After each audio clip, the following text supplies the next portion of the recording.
안녕하세요. 시대를 깨우는 종말한 전문TV의 윤인수 목사입니다. 오래들 기다리셨죠? 예. 제 영상은 오늘 둘로 내용이 좀 많은 것 같아서 둘로 나눴습니다. 네, 양해해 주시고요. 그 다음에 제 영상은 처음부터 끝까지 보셔야 중요한 부분을 놓치지 않는다는 말씀 드리면서 시작하겠습니다. 성경에 보면 이스라엘을 상징하는 세 종류의 나무가 나오는데요. 포도나무, 무화과나무, 감람나무가 그것입니다. 성경에는 7년 환난의 시기를 대략적으로 알 수 있게 해주는 말씀이 있습니다. 마태복음 24장 32절부터 34절에 나오는 무화과나무 비유 말씀이 바로 그것입니다. 7년 환난의 시기를 예측하려면 이 비유 말씀을 잘 풀어야 합니다. 그런데 이 무화과나무 비유 말씀은 논란이 되고 있습니다.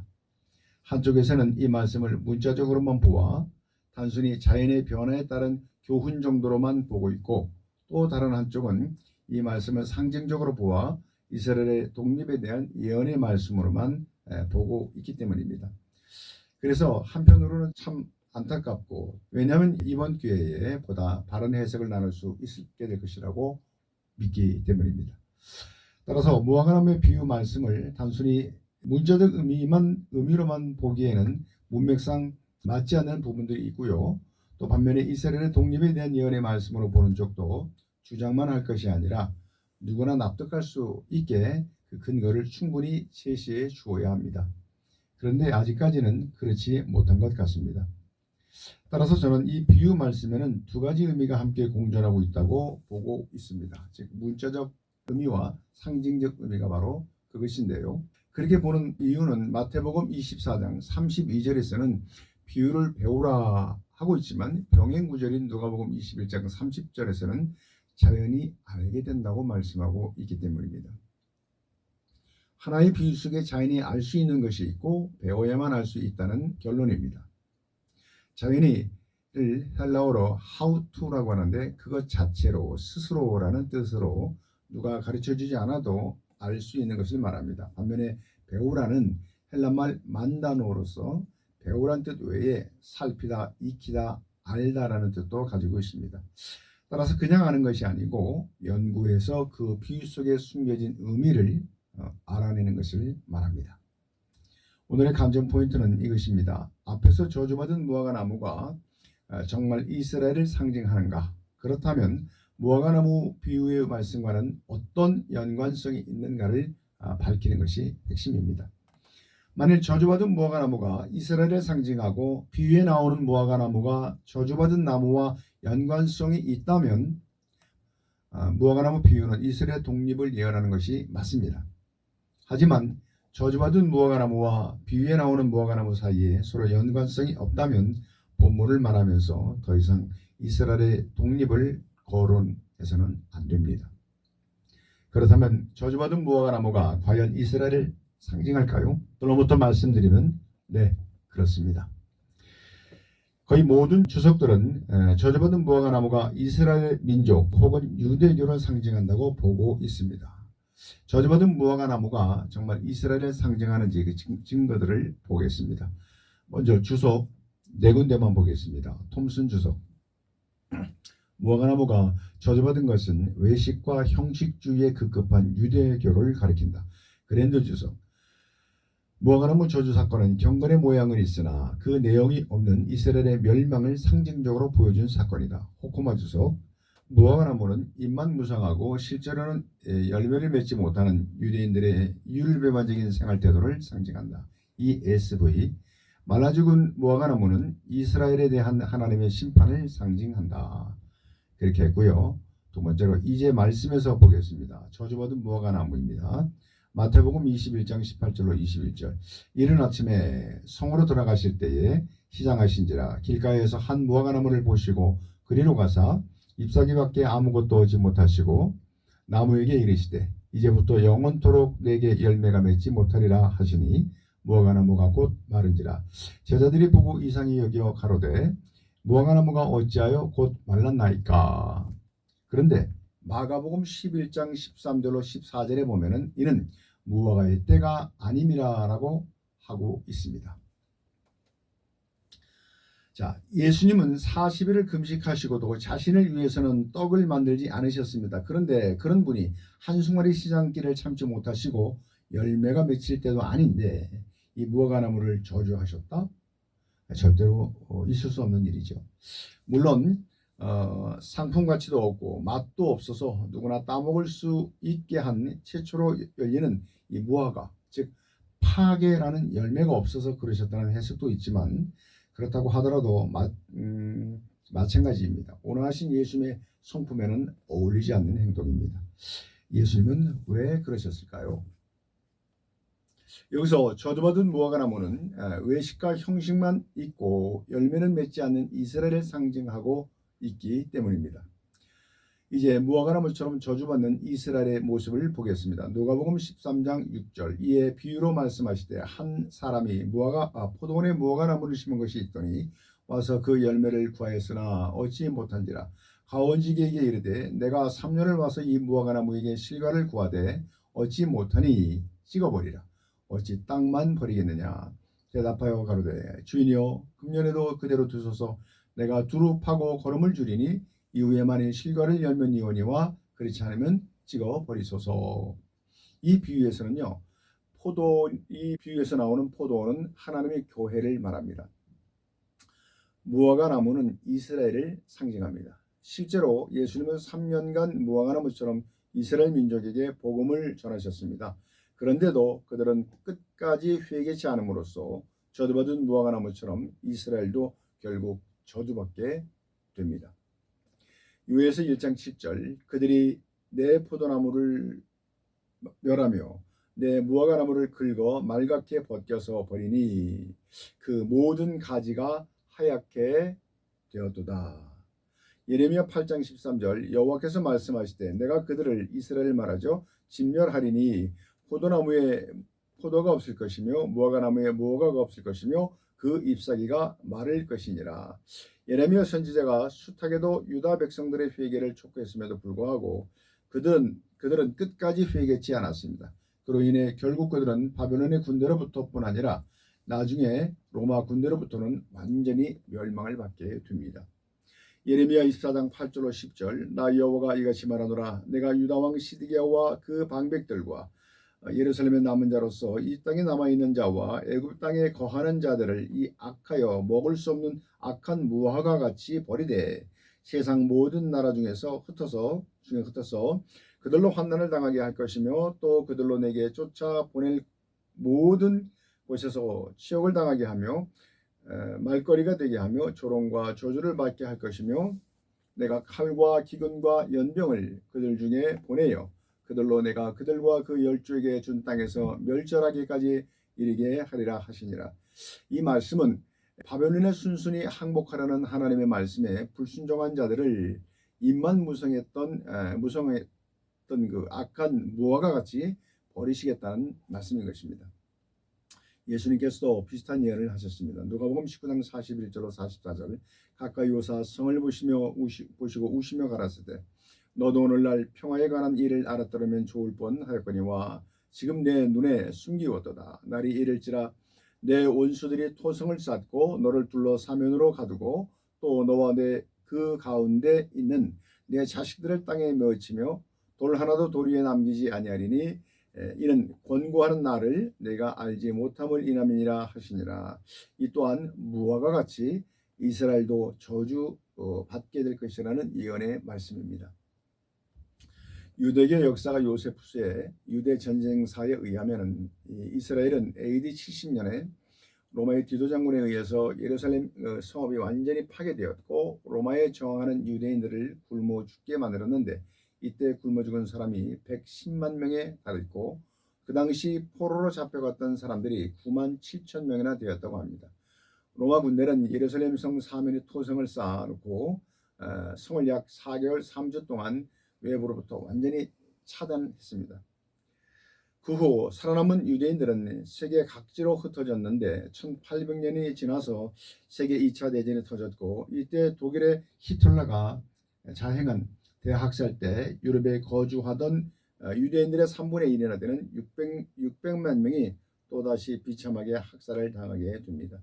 이와 같이 이스라엘은 저도보다 뿌리가 마른 무화과나무처럼 AD 70년에 자기 자식을 잡아먹는 등 참으로 비참하기 비참한 처지에 놓이게 됐던 것입니다.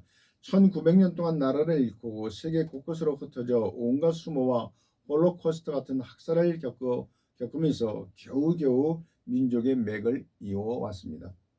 그래서 예레미야 선지자는 예레미야 30장 7절에서 그때의 슬픔을 이렇게 노래합니다. 슬프다 그날이요 비할 데 없이 크니 이는 야곱의 환난의 때가 되미로다. 그러나 그가 이에서 구하여 냄을 얻으리로다. 이 애가는 바벨론 포로 시절을 그 배경으로 하고 있습니다만 주 70년 로마의 투도 장군에 의해서 이스라엘 민족이 포로로 끌려가서 1900년 동안 세계 곳곳에서 겪어야 했던 험악한 삶까지 아우르는 말씀입니다. 이렇게 저주받은 무화과나무는 단순한 무화과나무가 아니라 이스라엘 민족의 앞날을 예고하고 있었던 것입니다. 그럼 저주받은 무화과나무와 비유에 나오는 무화과나무 사이에는 어떤 연관성이 있을까요? 둘째로 무화과나무와 비유 단어 앞에 각각 헬라어 정관사 테스와 텐이 붙어 있음을 볼 때 저주받은 나무와 비유에서 언급된 나무는 같은 나무임을 알 수 있습니다. 마태복음 24장 32절 무화과나무의 비유를 배우라를 원문으로 보면 이렇게 되어 있습니다. 데 테스 시케스 아포 이제 그 나무로부터 마데테 텐 파라볼렌 너희는 배워라 그 비유를. 여기서 보면 무화과나무 앞에 테스가 있습니다. 정관사입니다. 영어 번역본들도 무화과나무 앞에 모두 정관사가 더가 붙어 있습니다.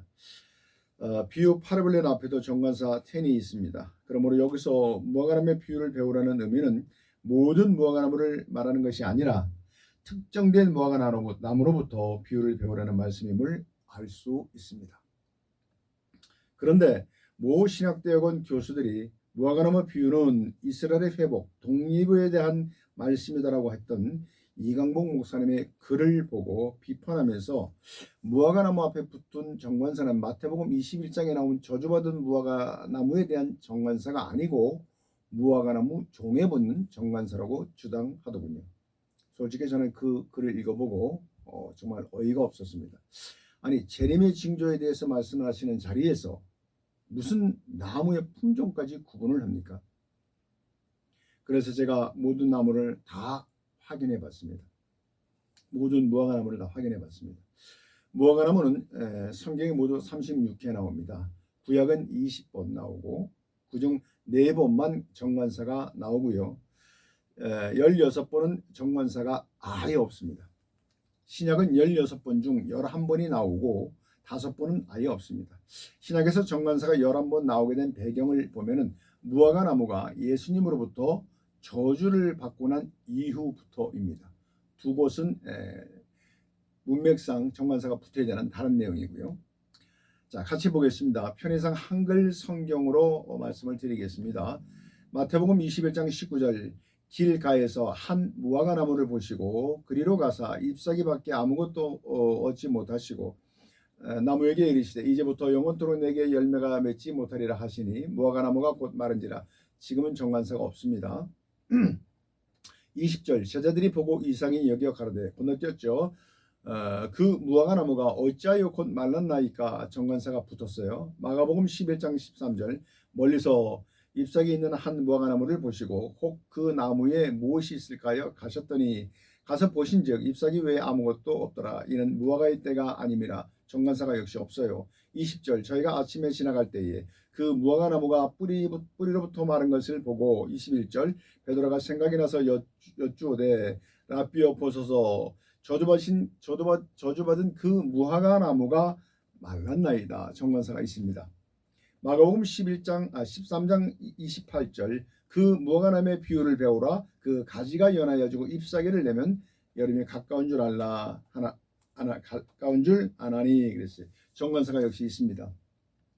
그런가 하면 마태복음 24장 32절에도 그 무화과나무의 비유를 배우라. 그 가지가 연해지고 잎사귀를 내면 여름이 가까운 줄 아나니 정관사가 있습니다. 이 무화과나무 사건은 이 공관복음 마태, 마가, 누가복음에 다 지금 나와 있는 거예요. 누가복음도 같은 패턴입니다. 자, 그러면 여기서 제자들과 예수님은 왜 무화과나무에 정관사를 붙이게 된 것일까요? 사건의 경위는 이렇습니다. 예수님께서 무화과나무를 저주하신 날은 고난주간의 둘째 날 아침으로 일반적으로 월요일로 보고 있습니다. 이 사건은 예수님께서 예루살렘의 성전에 들어가시기 전 베다니에서 유숙하신 다음 날에 발생했습니다. 그리고 예수님께서 무화과나무 비유를 말씀하신 날은 감람산에서 말씀을 가르치시던 날인데 일반적으로 화요일로 봅니다. 이는 예수님께서 성전에서 나오신 후 감람산에서 제자들에게 종말의 징조를 설명하시면서 하셨던 비유인데요. 두 사건은 기껏해야 하루 이틀밖에 안 되는 거리입니다. 따라서 무화과나무 저주 사건은 제자들에게 깊은 인상을 남겨주었을 것이고 마침 제자들의 그 재림에 대한 징조를 묻는 그 제자들에게 예수님은 어제 있었던 제자들과 함께 공유했던 그 무화과나무 비유를 들어서 이스라엘의 독립에 대한 말씀을 해 주셨던 것입니다. 그래서 저주받은 무화과나무에 정관사가 붙게 된 것입니다. 이해가 되셨죠? 자, 예수님께서 무화과나무 저주하신 이후부터 정관사는 계속 등장한다는 점은 신학적으로 큰 의미가 있습니다. 어떤 이들은 무화과나무에 정관사가 붙는 이유를 무화과나무 종을 말하는 것이라고 하였는데 그러나 생각해 보세요. 지금 성전이 무너지고 종말의 징조와 재림의 징조를 꼭 말씀하시는 그 심각한 자리에서 구속사와는 아무 상관도 없는 무화과나무의 품종에 대해서 말씀을 하신다? 말이 안 되는 얘기죠. 그래서 품종에 대해 말씀하신 것이라고 그래도 저들이 말하는 그것이 맞다고 칩시다. 그러면 모든 무화과나무의 정관사가 다 붙어야죠. 그래야 말이 되지요. 그런데 아까 살펴본 바와 같이 구약에 20번이 나오는데 16번은 나오지 않고 문맥상 필요한 곳에 4군데만 나오고 신약에서는 5군데가 나오고 그렇죠? 5군데는 없고 11군데가 있는데 그때는 2군데를 제외하고 무화과나무가 저주한 이후부터 붙게 됐다는 것입니다. 무슨 그 시간에 무슨 생물 시간도 아니고요. 그것에서 품종을 논할 이유가 도대체 뭐가 있겠습니까? 그리고 왜 무화과나무에만 정관사가 붙습니까? 모든 나무들도 다 붙어야죠. 다른 나무들은 품종이 없습니까? 다 품종에 속해 있는 거 아니겠어요? 제 비서가 있습니다. 챗 GPT라고 물어봤어요. 원어를 좀 적어놓고 물어봤어요. 아프데 테스 슈케스 마데테 텐 파라볼린 이 본문 내용에서 정관사가 쓰였는데 여기서의 정관사를 무화과나무 종에 대한 정관사로 봐야 하나 아니면 앞전에 저주받은 무화과나무에 대한 정관사로 봐야 할까? 그랬더니 제 비서가 그렇게 대답을 하더군요. 종말과 재림의 징조를 논하는 자리에서 단순한 품종 이야기가 등장하는 것은 다소 어색합니다. 오히려 예수님의 저주와 연결된 상징적 의미로 보는 것이 더 자연스럽습니다. 따라서 무화과나무에 정관사가 붙는 이유는 품종 문제가 아니라 성경에서 특정한 사건과 연결된 상징적 의미 때문일 가능성이 큽니다. 그렇게 보내왔더라고요. 제 비서 똑똑하죠. 자, 그러나 저는 가능성이 아니라 예수님께서 무화과나무 비유를 통해서 이스라엘의 독립을 예언한 것이라고 굳게 믿고 있습니다. 생각해 보세요. 예수님께서 비유를 드실 때 이스라엘은 많은 낙엽수들이 있었습니다. 그런데 왜 굳이 예수님은 무화과나무로 비유를 드셨을까 하는 것입니다. 또 하고 많은 무화과나무들 중에서도 왜 하필이면 그 좋지도 않은 저주받은 그 무화과나무로 비유를 드셨을까? 찝찝하게. 여기에 답이 있습니다. 예수님께서는 무화과나무 비유를 말씀하시면서 무화과나무 앞에 의도적으로 그라는 정관사를 사용하심으로써 성도들로 하여금 비유에 사용된 무화과나무가 저주받은 그 무화과나무에 대한 예언적 성격을 띠고 있음을 시사해 주신 것입니다. 여러분 믿어지세요? 이렇게 해석해야 관련된 말씀들이 깔끔하게 풀립니다. 실제로 무화과나무와 모든 나무를 보라는 표현이 있으므로 알 수 있습니다. 누가복음 21장 29절 31절 이에 비유로 이르시되 무화과나무와 모든 나무를 보라 싹이 나면 너희가 보고 여름이 가까운 줄을 자연히 아나니 이와 같이 너희가 이런 일이 나는 것을 보거든 하나님 나라가 가까운 줄 알라. 어떤 분들은 무화과 나무와 모든 나무를 보라고 말씀하셨기 때문에 이 비유 말씀은 이스라엘 독립에 대한 말씀이 아니다라고 합니다. 그러나 저는 이러한 주장에 실소가 절로 나옵니다. 여기에 무화과 나무는 그 당시에 여기서의 모든 나무는 그 당시의 식민 국가들을 의미하기 때문입니다. 진짜 나무들을 말하는 것이 아닙니다. 에스겔서 17장 24절에서도 보면 들의 모든 나무는 이방의 열국과 그 나라들의 통치자들을 말하고 있고 에스겔서 31장 3절로 5절에서도 아수르는 레바논 백향목으로 비유되고 있고 여기에서도 들의 모든 나무들은 아수르의 영향력을 받고 있었던 인근의 여러 나라들을 가리키고 있습니다. 이것 말고도 성경에서 무화과를 나무를 나라를 나무로 비유한 곳은 더 있습니다. 그러므로 모든 나무를 문자 그대로 이해해서는 안 됩니다. 당시의 식민국가들은 많았습니다. 2차 대전 이후에 이스라엘 등 90여 국가들이 그 들을 이어서 독립하였던 것을 우리는 역사를 통해서 알고 있습니다. 우리나라도 그때쯤에서 해방되었고요. 참고로 마태복음의 1차 수신자는 유대인입니다. 그래서 무화과나무만 언급되었고 모든 나무는 생략되어 있습니다. 그러나 1차 수신자가 이방인인 누가복음에서는 무화과나무뿐만 아니라 모든 나무도 함께 언급되어 있는 것입니다. 또한 누가복음 21장에서는 무화과나무와 모든 나무들도 각각 정관사가 붙어 있는데요. 여기서 모든 나무들의 정관사가 붙은 것은 무화과나무와 모든 나무들의 그 식물학적 종을 말하고자 함이 아니라 당시에 식민 국가들을 특정지어 말한 것이기 때문에 무화과나무와 모든 나무에 각각 정관사가 붙어 있는 것입니다. 그러므로 무화과나무와 모든 나무들의 가지가 연하여지고 잎을 내면 하는 것은 오히려 그 나라들이 곧 독립하게 된다는 말씀을 더욱 확실하게 해 주는 것입니다. 에스겔서 31장 5절에 그 나무가 물이 많으므로 키가 들의 모든 나무보다 높으며 굵은 가지가 번성하며 가는 가지가 길게 뼈어났고 그랬는데요. 여기서 굵은 가지는 아수르의 권력과 힘을 상징합니다. 그리고 가는 가지는 아수르의 영토 확장에 따른 국제적인 세력의 확장을 넓혀가는 것을 상징하고 있습니다. 따라서 같은 원리로 적용해 보면요. 가지가 연하여지고라는 말씀은 이스라엘이 독립을 위해서 영토와 통치권을 회복해가는 과정이라고 할 수 있습니다. 그들은 실제로 30에서 50년간을 이 일을 해왔던 것입니다. 그리고 가지를 성경에서 찾아보시면 가지에 관한 찾아가서 보시면은 이 가지가 연하여지는 것이 어떤 의미인지 아주 잘 볼 수 있습니다. 제가 딴 데다 적어놨는데 그걸 가지를 적어보지 못했네요. 자, 네 번째로 마지막 네 번째입니다. 영원히 따먹지 못하리라고 하신 말씀의 올바른 해석을 통해서 무화과나무가 이스라엘 독립에 대한 예언임을 알 수 있습니다. 어떤 분들은 예수님께서 무화과나무 열매를 영원히 따먹지 못하리라고 하셨기 때문에 이 말씀이 이스라엘 독립에 대한 말씀이 아니라고 합니다. 그러나 이러한 주장에는 두 가지 문제가 있습니다. 첫째, 영원히를 헬라어로 보면 아이온이라고 하는데 이 아이온은 영원이라는 뜻 외에 매우 긴 시간이라는 뜻도 가지고 있습니다. 약 1900년간 나라를 잃었다가 되찾은 야곱의 후손들에게는 그 시간이 마치 영원한 시간처럼 매우 길게 느껴졌을 것은 자명한 일입니다. 두 번째는 그리고 무화과나무의 소생은 이스라엘의 국가적 회복을 시사한 것이지 그들의 영적 회복에 대한 말씀이 아니기 때문입니다. 그러므로 이스라엘의 독립은 영원히 따먹지 못하리라는 말씀에 위배되지 않습니다. 오늘은 여기까지 하고 다음에 또 이어서 하도록 하겠습니다.